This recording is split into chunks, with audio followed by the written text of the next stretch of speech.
What's up, Blackish fam? I hope all is well in your corner of the world. It's Black History Month, right? We're February 2022, and I don't know that enough real conversations are being had, right? I feel like the way the country treats Black History Month is kind of like how a corporation treats diversity, equity, and inclusion, right? I expect to get a few quotes from MLK, a few LinkedIn messages, but we don't really have that real talk about where we are as Black people in the world and why aren't things getting better, right? When we have Joe Biden in office, right? He was the closest thing to Obama. Why aren't things happening?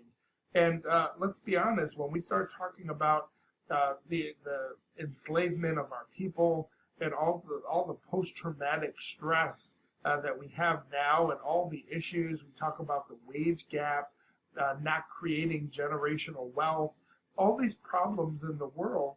I think we have to circle back to what's the way to solve this. And for quite some time now, there's been a talk about reparations, right? What exactly are reparations?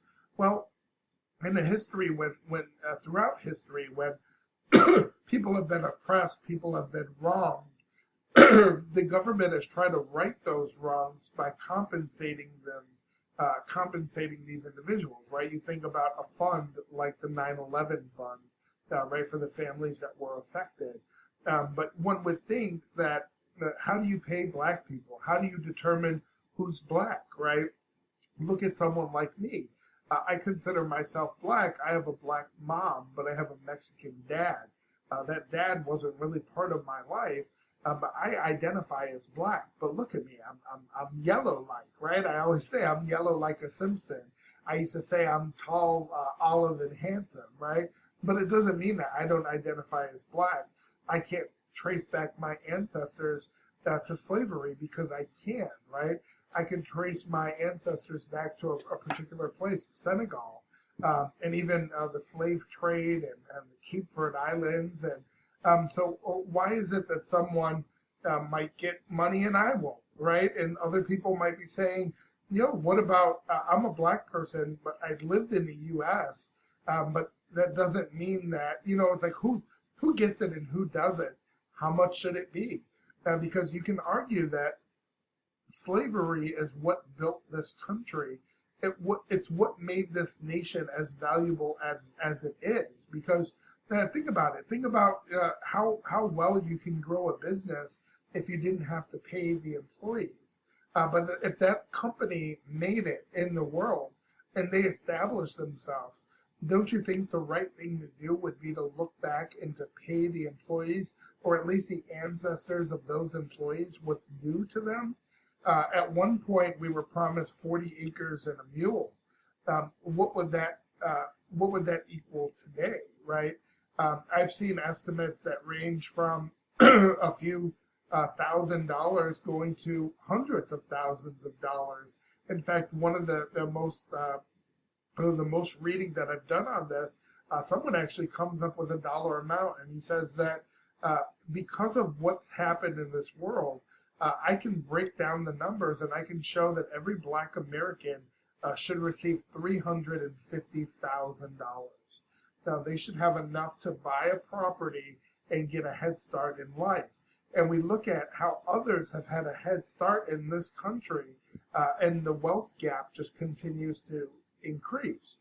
So I came across something that's relatively new, and it's come out about reparations. And this is one of the most up-to-date videos, so I wanted to go over it together.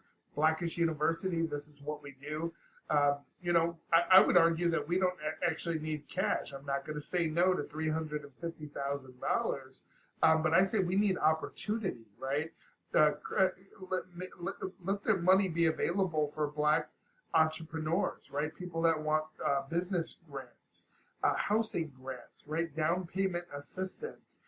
Don't just give them money and try to say we need to spend it accordingly or we spend wisely. Come on, these are people. What happens when you give somebody poor a lot of money. Look at the NFL, right?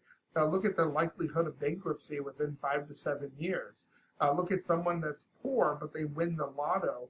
They normally blow through that money. Why? Because they didn't grow up with money. So when they get it, they don't know how to act. So I would argue that reparations aren't necessarily the way to go in a cash form. But who are we to make that decision as to who's ready or not to get money that is due to them? But I personally think it might be easier for the country to interpret opportunity versus an actual cash reward. But let's check out what they have to say. Again, this is the newest video out. This came out a day ago. I'm talking about February of 2022. 250 years of slavery, decades of Jim Crow, housing discrimination, and other forms of systemic racism. All of that has led to this: a shocking wealth gap between black and white households in the United States.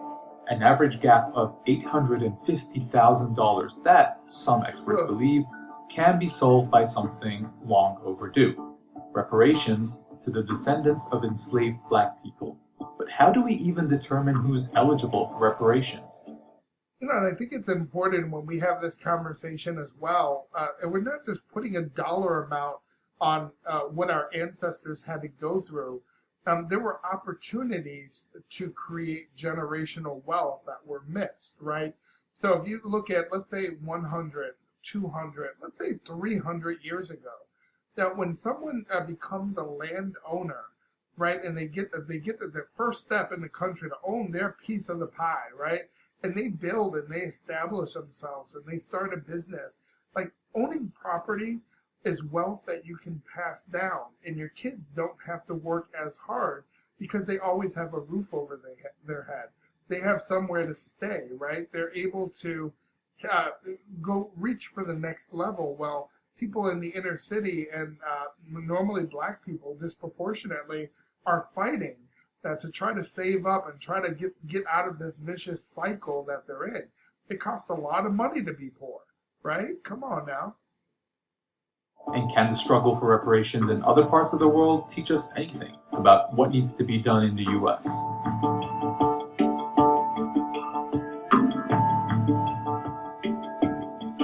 To understand why there's a call for reparations, there needs to be an understanding of the scale of slavery. Yeah. It was a crime against humanity in which around 400,000 people were forcibly brought to North America. 400. Over the centuries, 10 million enslaved people were legally treated as property in the United States, brutalized and ruthlessly exploited for free labor, which was used to establish the country as a leading global economy. Exactly. Again, think about that, right? You think about what your worth is to a company. I ran a company before. I got started with a marketing company. My expertise was in sales and marketing, and I can be technically savvy when I need to be.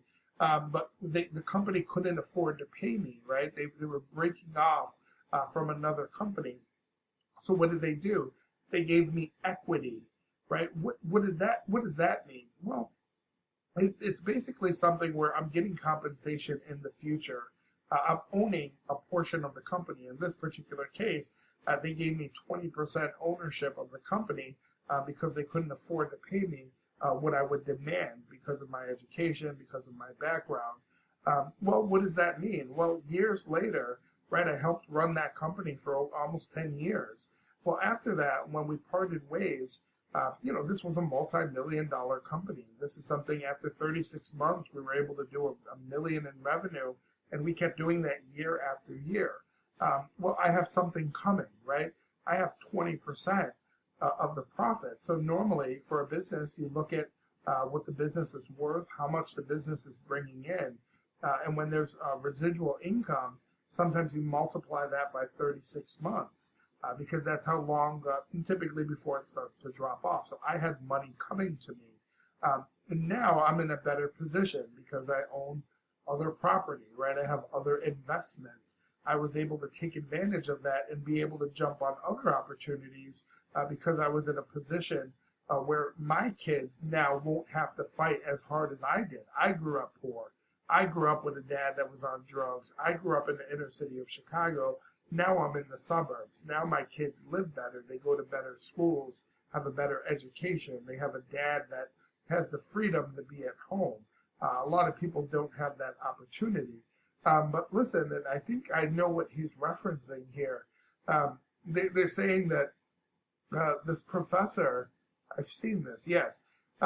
Basically, they're saying that in 1860, there were more millionaires living in the lower Mississippi Valley than anywhere else in the United States. So they did an approximation. They said nearly 4 million American slaves were worth about $3.5 billion, making them the largest single financial asset in the entire U.S. economy. Right? What does that mean? That means that we were workers. We literally built the infrastructure of our country, and now the country is thriving, and we're still being treated incorrectly, and we're not being compensated for the work that our ancestors did. Yeah, it wasn't work that they signed up to do, but this is part of the ugly history of our country.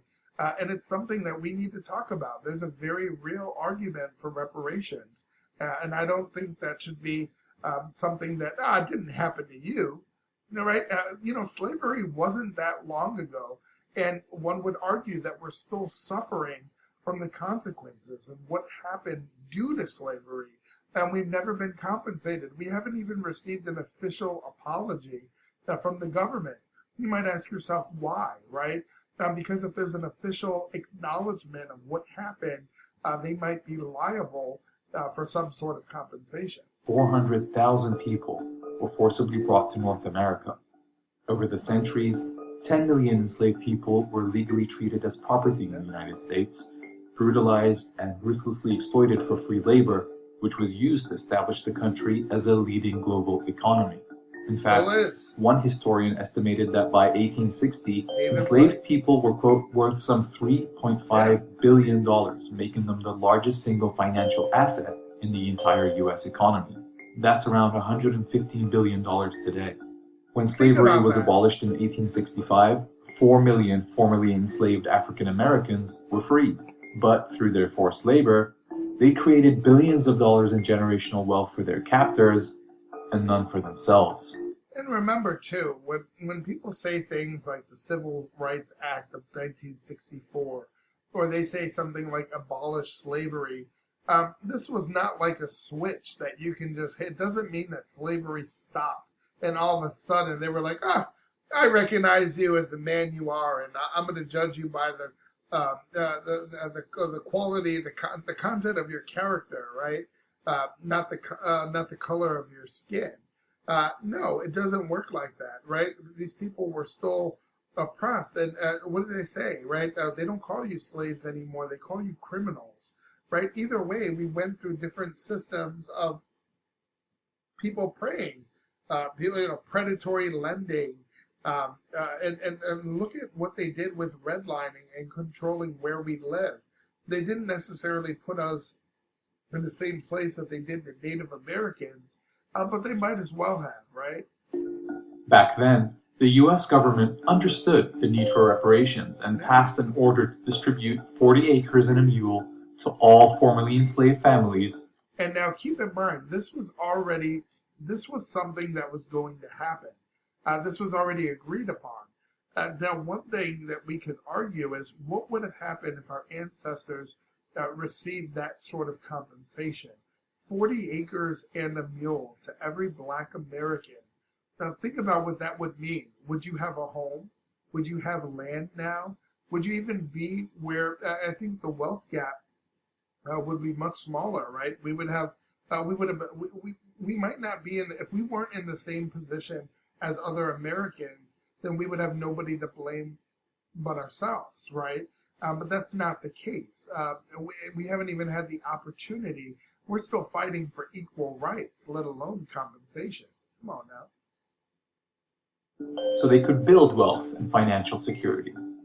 However, after the assassination of Abraham Lincoln, President Andrew Johnson vetoed the allocation and returned the land to former slave owners. One way to reckon with America's past and current wealth disparity is through reparations that close the racial wealth gap. You should make direct monetary payments to the eligible recipients. That's economist William Darity.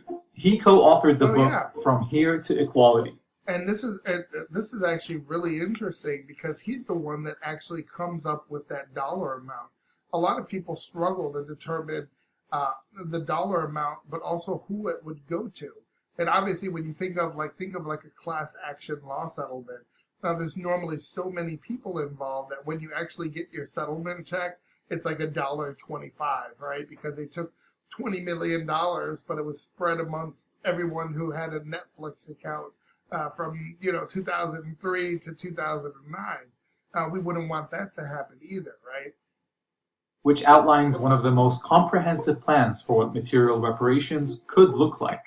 So we estimate that this would require an expenditure of approximately $350,000 per eligible. At least enough to have a quality You get a home. figure of approximately $14 trillion.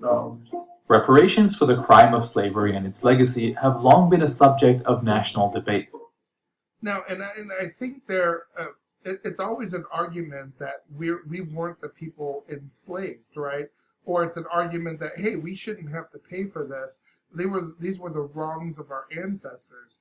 No, it's the wrongs of our country, a country that is still in place, right? And we still are suffering.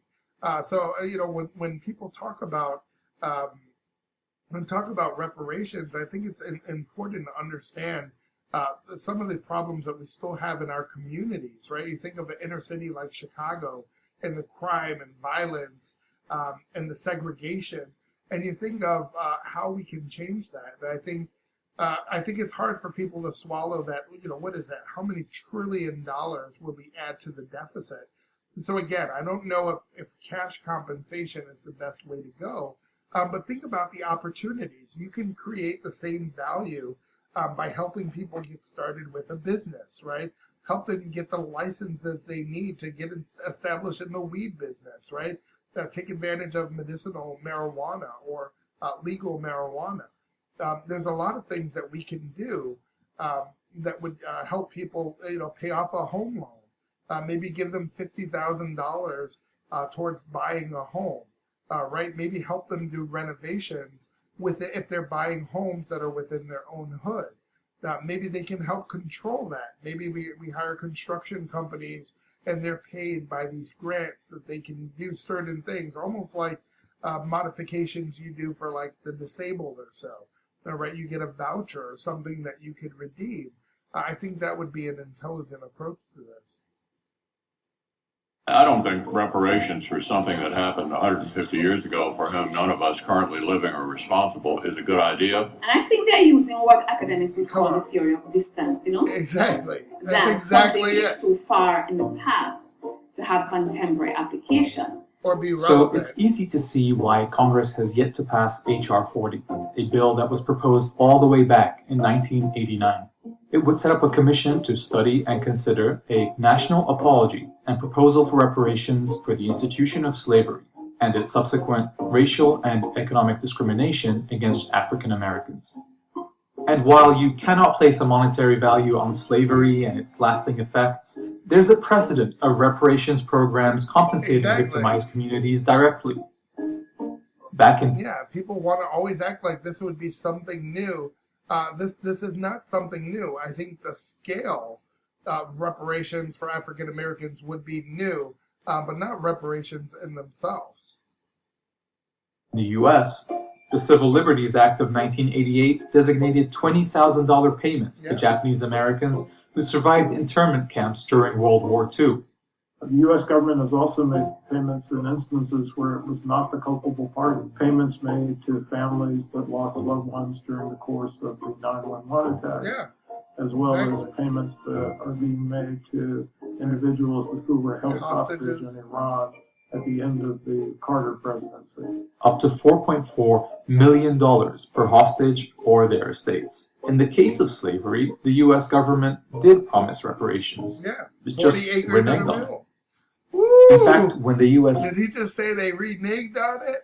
Like, no pun intended, right? Yeah, he straight reneged on that. The government was promised us 40 acres and a mule. Now we should look at what that is equivalent to today, right? And that's what's due. And it's not like there's a shortage of land in America. Again, maybe to that extent, but I think there's a compromise. There's a meeting in the middle there. Finally issued an apology for slavery. It included the disclaimer, "Nothing in this resolution authorizes or supports any claim against the United States Oh, you almost had it, right? You should have read the fine print. or serves as a settlement of any claim against the United States." Nor did the U.S. ever provide true reparations, a process consisting of three things: acknowledgement, redress, and closure for grievous injustices. Acknowledgement is a huge part. That the federal government issue an apology, because that will create the justification for the redress plan that follows. That brings us to who would actually receive reparations. Those direct payments would go to the roughly 47 million Americans who identify as Black. But under Darity's... Bro, could you imagine $350,000 in the hands of 47 million people? What is it, Kings of Comedy, right? Or is it, he says, man, they ain't gonna do nothing but make Cadillac the biggest company in the world.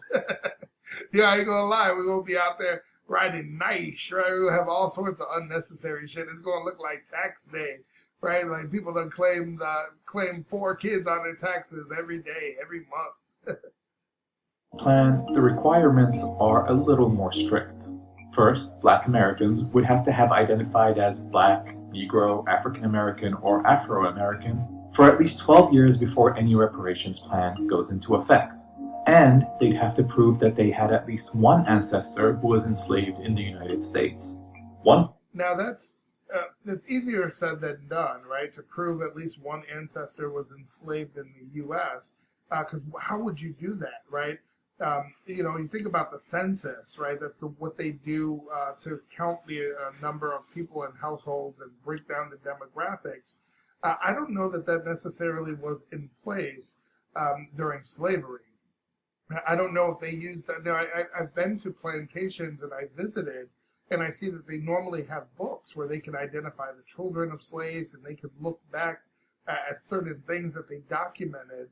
But I think proving that at least one ancestor was enslaved might be kind of hard. I guess it's only as good as the information that we're given, but I wouldn't think that this is information that's in a digital form, right? These are there's ink and pen, right? These are books that can be manipulated. So again, I'm not sure if this is the best approach, but I'm definitely willing to hear it out, right?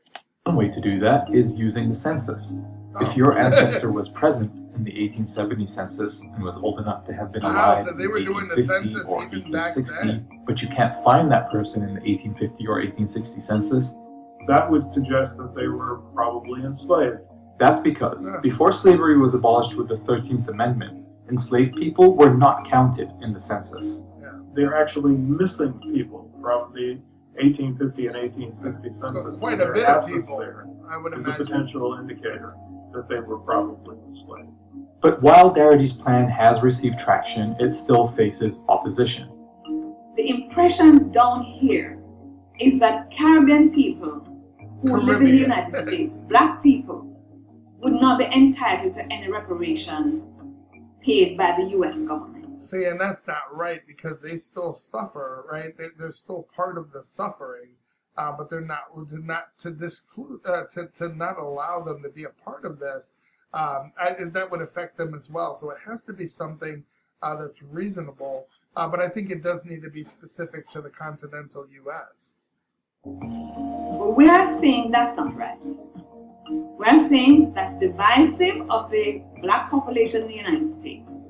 We are saying that Caribbean immigrants have been harmed by that system through racial profiling, discrimination. See, the Black population in the U.S. is pretty diverse.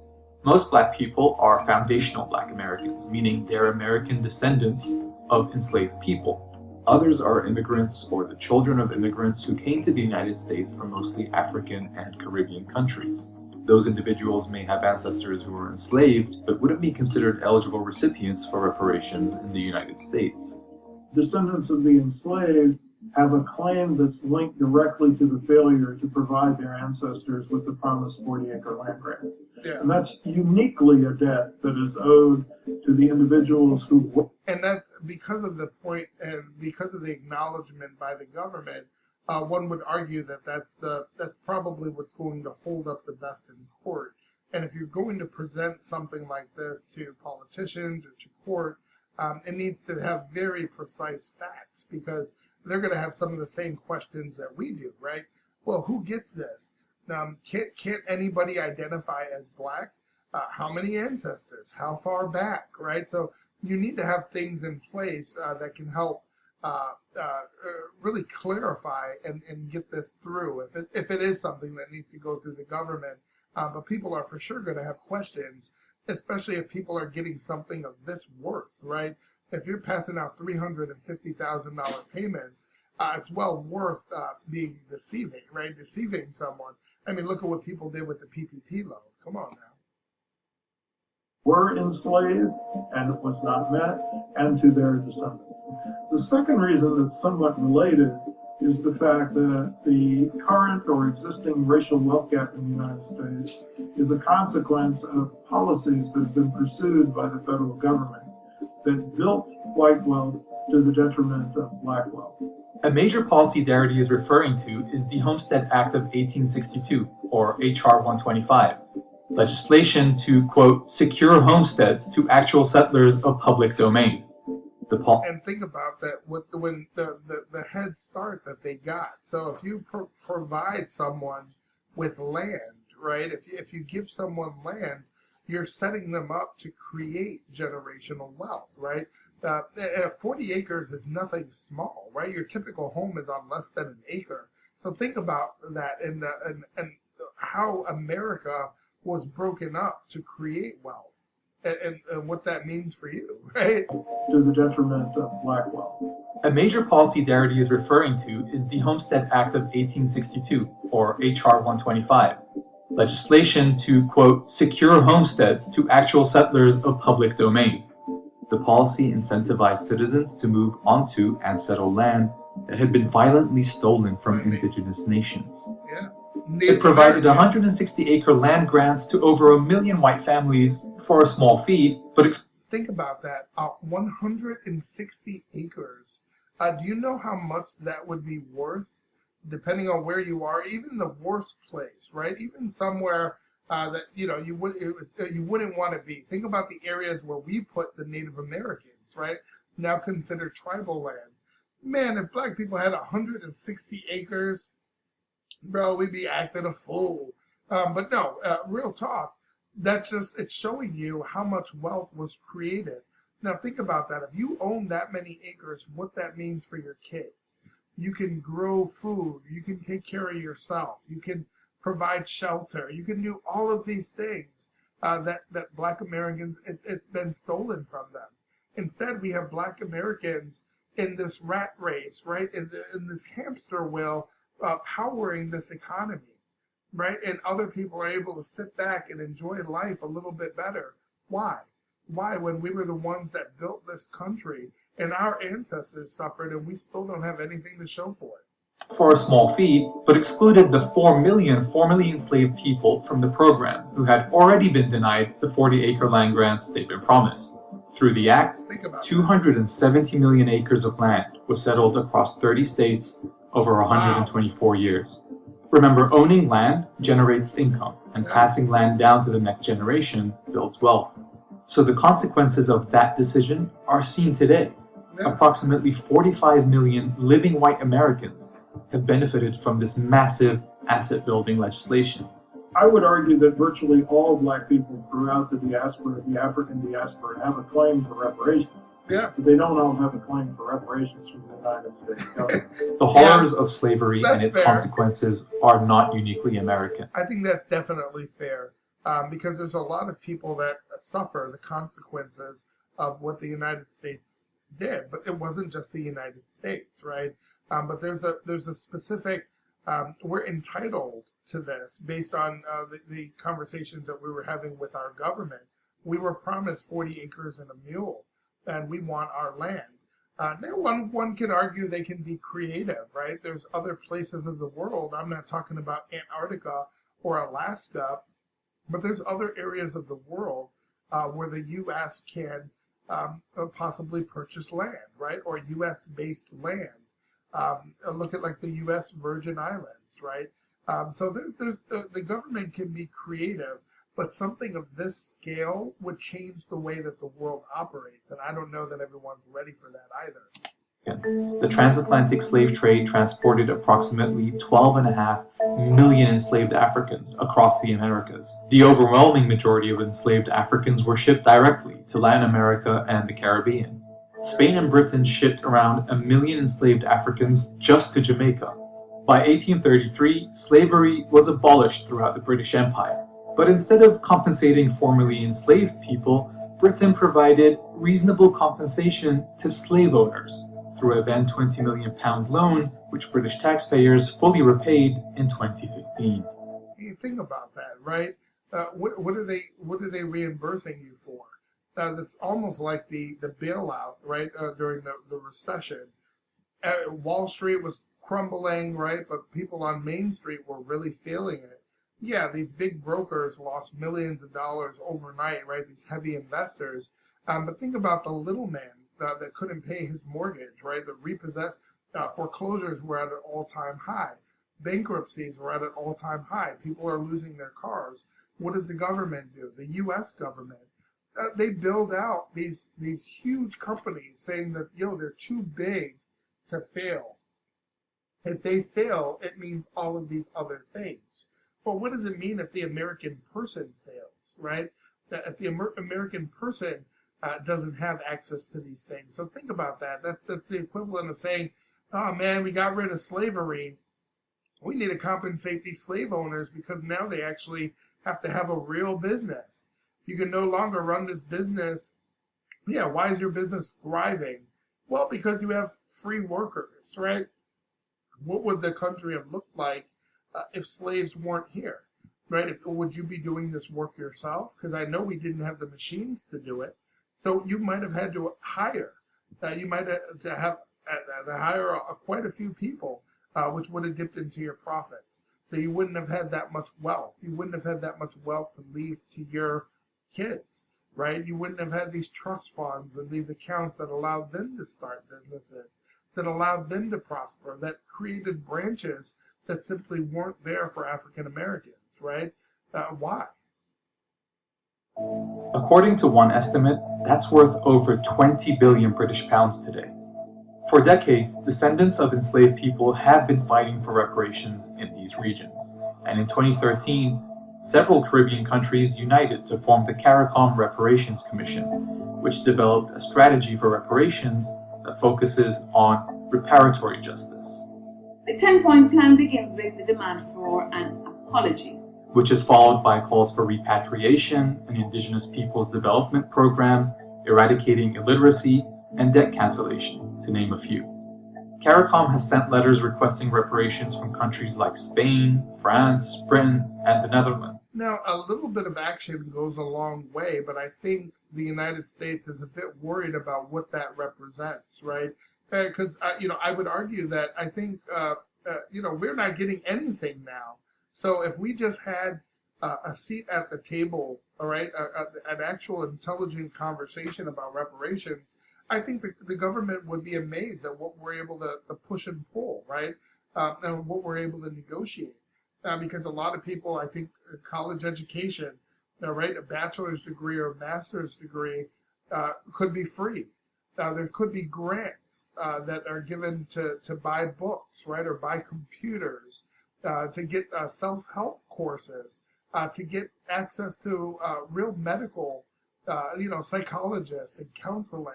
These are things that we need in our community, that these people have PTSD from growing up in the hood, and we need to address that, or we're going to have a hell of a lot of mental health issues. And it's just, our approach is just so different. So I think there's other ways that we can approach this conversation. It might be, like you said, debt cancellation. How many Black people are in this cycle of death? Yeah, we're in that cycle too, but a cycle of debt where we can't get ahead because it costs money to be poor, right? Look in the hood, you don't see banks.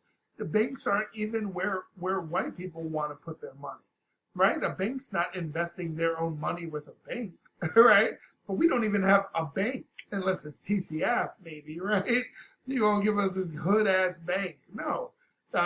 No, we have currency exchanges. They charge us every time we go there. You pay a separate amount. That's a fee for things that you do. So a lot of people in the hood, like I know when I grew up, I thought that you had to title a car at a currency exchange. When you buy a car, that's what you do, right? No, that's not what you do. You go to the Secretary of State. The Secretary of State is the one that can issue a license plate and registration. If you do it at a currency exchange, you're paying that, whoever she might be, a fee for them to process that for you at the Secretary of State. And you do the same when you go there every Friday. Look at your currency exchange. There's a line of people that just got paid. Everybody's paying money to cash that check.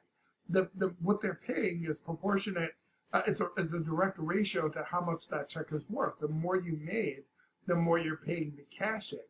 It might not seem like a big deal, but if you're paying $10 to $20 a month, that's $10 each check to cash, $20 a month. Think about that. 20, 40, 60, 80, 100, 20, 40. Think about that. That's that's $240 a year. What can you be doing with that?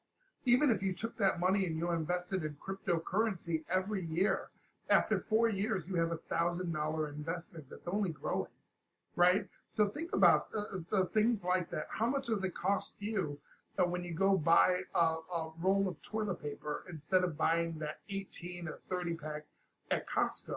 A lot of people say, hey, if you want to save money, go to Costco. Bro, black people ain't going to Costco because it's not cheaper. In fact, it's more expensive. But it's the cost per the volume, right? The cost per whatever it is less because you're buying in bulk. But a lot of people that are poor are on a fixed income. So you think about that. Yeah, it makes sense. If I want to buy 72 rolls of toilet paper, I can get it at a much cheaper rate. But I don't have the cash flow to do that and buy the other things that I need. So what do? They go to the gas station, they go to the convenience store, and they just pick up that big-ass roll of toilet paper. That's $1. They pick up a big-ass Arizona or a big-ass red drink. That's $1. And people say, well, that's their problem. They're making those decisions. Yeah, but they're being forced to because they're only spending $2. They know it's a better deal to buy better juice or buy in bulk or go to that other store, but they're not in a position to do so, right? That's why we say it costs money to be poor because there's predatory lending, right? Think about it. When you go, when companies are reaching out to you to refinance your home, how are they targeting you, right? Or if they're sending you a debt consolidation advertisement in the mail, why did they send that to you? Did you fit some sort of demographic? And think about that, right? When you're a person of color and you go apply for a credit card and they give you a $300 limit, I know people are like, "Oh, I got my credit. And it's like, bro, I was a fraternity guy at NIU. I know people I went to school with, white boys that had like $10,000, $20,000 credit lines with no credit history. And I look and I go apply for a credit card and I get a $500 limit and they get a $5,000 or $10,000 limit. I wonder why that is, right? We both don't have a credit history. We're both 18 to 20 years old.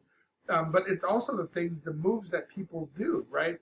Now, what do? I make sure that my kids are an authorized user on my account, right? So that they have some established history, so they're in line to get better cards where you can transfer balances and get better rates. So again, the cost of being poor, it's because everything around you is taxed differently because you're not in a position to fight.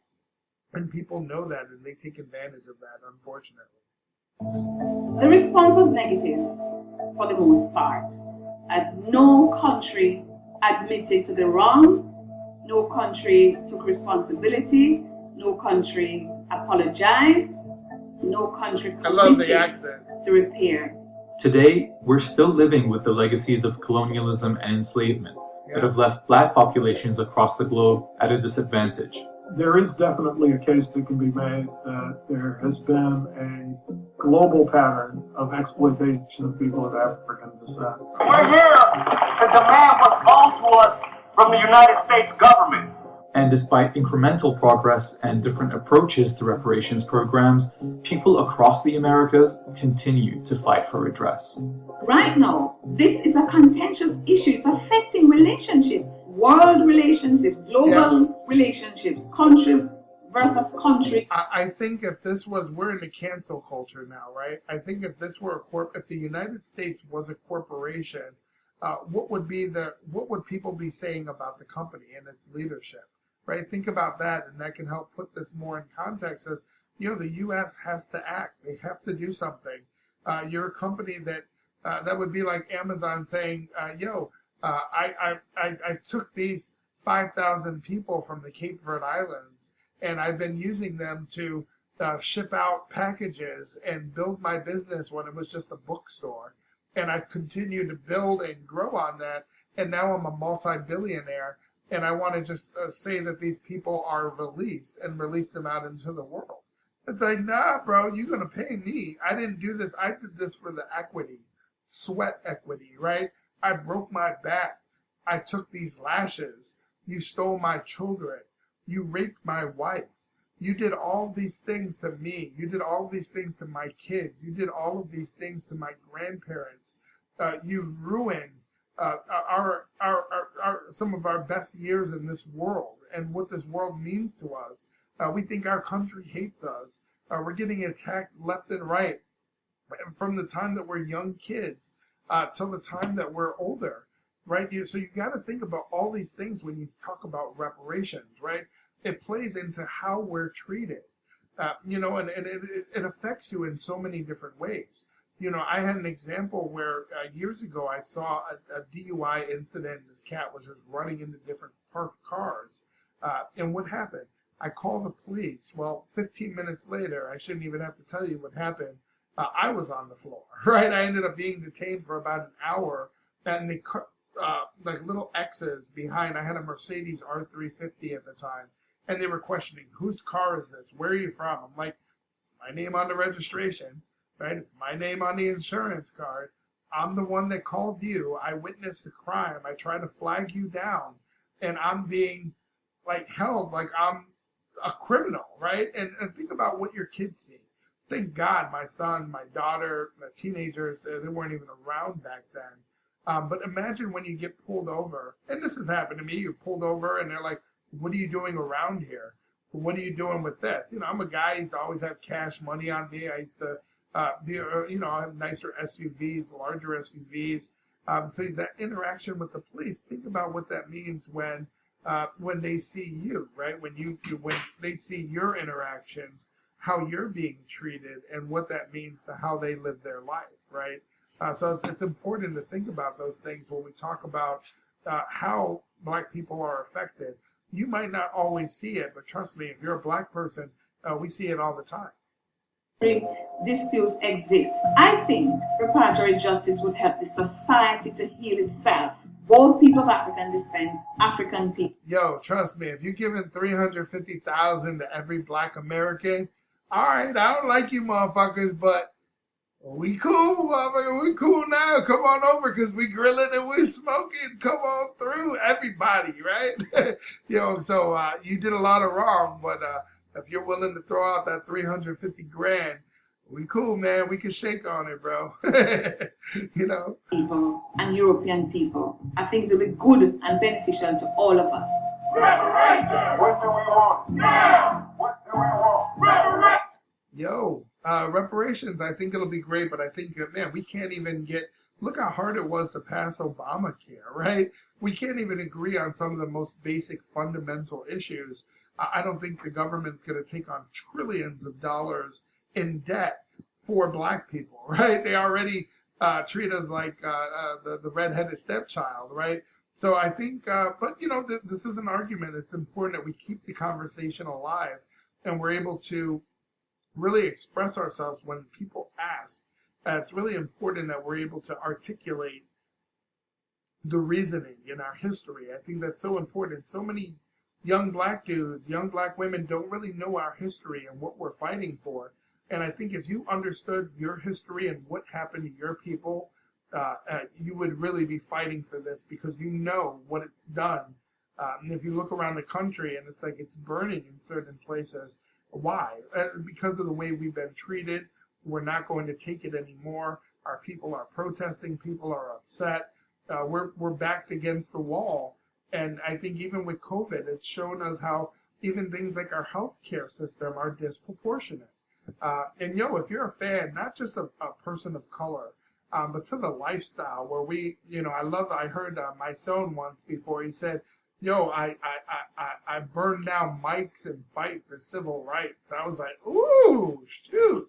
I love it because I love on this channel, it's so much more than intellectual hip hop breakdowns, right? We broke down Martin Luther King, I Have a Dream speech. We've broken down Malcolm X, Ballad or the Bullet. We've looked at some really powerful speeches, and this is just something else. This is the conversation about reparations, and this is modern, the most relevant information that's out there. Again, Blackish University. What type of university would we be to the people if we didn't just have conversations like this and put you on, right? So you know what's going on in the conversation, and you're able to keep that knowledge going as well. If you're a fan, don't forget to subscribe to the channel.